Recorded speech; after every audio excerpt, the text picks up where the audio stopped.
ఘోర రోడ్డు ప్రమాదం జరిగింది. ఆగి ఉన్న లారీని కారు ఢీకొట్టింది. ప్రమాదంలో 6 స్పాట్ డెడ్, 4 గాయాలు. మృతుల్లో ఒక చిన్నారి ఉంది.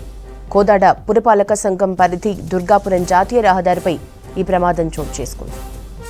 సూర్యాపేట జిల్లాలో ఘోర రోడ్డు ప్రమాదం జరిగింది. ఆగి ఉన్న లారీని కారు ఢీకొట్టింది. ఈ ప్రమాదంలో 6 స్పాట్ డెడ్, 4 గాయాలు. మృతుల్లో ఒక చిన్నారి కూడా ఉంది. కోదాడ పురపాలక సంఘం పరిధి దుర్గాపురం జాతీయ రహదారిపై ఈ ప్రమాదం చోటు చేసుకుంది. రోడ్డు ప్రమాదానికి సంబంధించిన డీటెయిల్స్ శేఖర్ అందిస్తారు. శేఖర్, ఈ యాక్సిడెంట్ ఎట్లా జరిగింది, ఎట్లా ఉన్నాయి updates? Good morning Yashoda. Suryapet జిల్లా కోదాడ బైపాస్ దుర్గాపురం స్టేజ్ వద్ద ఘోర రోడ్డు ప్రమాదం జరిగింది. ఆగి ఉన్న లారీని ఢీకొట్టడంతో అక్కడికక్కడే 6 మృతి చెందారు, మరో 4 తీవ్ర గాయాలయ్యాయి.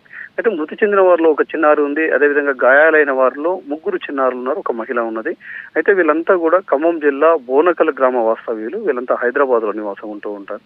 అయితే అందులో ఒక పాపకు తలనీలాలు తీయడానికి విజయవాడ ఒక చర్చికి బయలుదేరారు. ఈ ఘటనలో కోదాడ దగ్గరికి వెళ్ళేసరికి అక్కడ ఆగి ఉన్న లారీ బ్రేక్ డౌన్ అయింది. ఆ లారీ రోడ్డు పక్కకు ఆపి వెళ్ళడంతో ఒక్కసారిగా దానికి ఢీకొట్టడంతో అక్కడికక్కడే 6 మృతి చెందారు. అయితే 2 రోజుల క్రితమే ఆగి ఉన్న లారీని ఢీకొట్టి ఒక అసిస్టెంట్ ప్రొఫెసర్ కుటుంబం, 2 భార్యాభర్తలు కూడా చనిపోయారు. ఆ ఘటన మరవక ముందే మరో పెద్ద ప్రమాదం అని చెప్పుకోవచ్చు.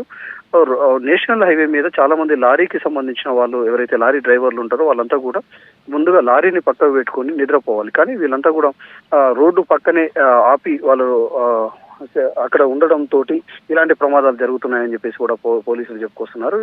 గతంలో కూడా చాలా సార్లు అక్కడ ఎవరైతే రోడ్లపై వాహనాలు ఆపుతారో వాళ్ళకు స్పెషల్ క్లాసులు చెప్పారు. అదేవిధంగా వాళ్ళకు సీరియస్ గా వార్నింగ్ ఇచ్చారు. అయినప్పటికీ కూడా వాళ్ళలో మార్పు లేదు. ఈ ప్రమాదానికి కారణం లారీ డ్రైవర్ నిర్లక్ష్యం అని చెప్పుకోవచ్చు. ఎందుకంటే రోడ్డు మధ్యలోనే ఆపేయడం ఒక అయితే, మరోవైపు ఎవరైతే కారులో వెళ్తున్నారో ఈ కారు కూడా అతి స్పీడ్ లో ఉండడం, 100కు పైగా స్పీడ్ ఉన్నది. అదేవిధంగా తెల్లవారుజామున కొంత నిద్రమత్తులో ఉంటారు. దాంతో ఈ ప్రమాదం జరిగింది. పెద్ద ప్రమాదం కావడంతో అక్కడికక్కడే 6 మృతి చెందడం, మరో 4 అయితే గాయాలయ్యాయి. 4లోనూ ఒకరి పరిస్థితి అయితే విషమంగా ఉన్నది.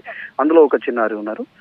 వీళ్ళందరూ కూడా హైదరాబాద్ లో నివాసం ఉంటారు అని చెప్పేసి చెప్పుకున్నారు. ఇంకా పూర్తి స్థాయిలో డీటెయిల్స్ తెలియాల్సి ఉంది. వాళ్ళ కుటుంబ సభ్యులకు సంబంధించిన వివరాలు ఆరా తీసి వాళ్ళకి సమాచారం ఇచ్చే ప్రయత్నం పోలీసులు చేస్తున్నారు. ఎవరైతే మృతి చెందిన 6 ఉన్నారో 6కి సంబంధించిన డెడ్ బాడీలని కోదాడ ప్రభుత్వ హాస్పిటల్ కు మార్చరీకి తరలించారు. అదేవిధంగా గాయాలైన 4 కూడా అదే కోదాడ ప్రభుత్వ హాస్పిటల్లో ప్రస్తుతం ట్రీట్మెంట్ అందిస్తున్నారు. యశోద, ఈ ప్రమాదం మాత్రము ఘోర రోడ్డు ప్రమాదం అని చెప్పుకోవచ్చు. తెల్లవారుజామున జరిగింది. నిద్రమత్తులో డ్రైవర్ నిర్లక్ష్యం వల్ల ఒక ఎత్తు అయితే, ఆ లారీ డ్రైవర్ ఇప్పుడు ప్రస్తుతం పరారీలో ఉన్నట్లు తెలుస్తుంది. పోలీసులు ఆ లారీ డ్రైవర్ కు సంబంధించి కూడా వెతుకుతున్నారు. అదేవిధంగా కేసు నమోదు చేసి దర్యాప్తు కొనసాగిస్తున్నారు. యశోద.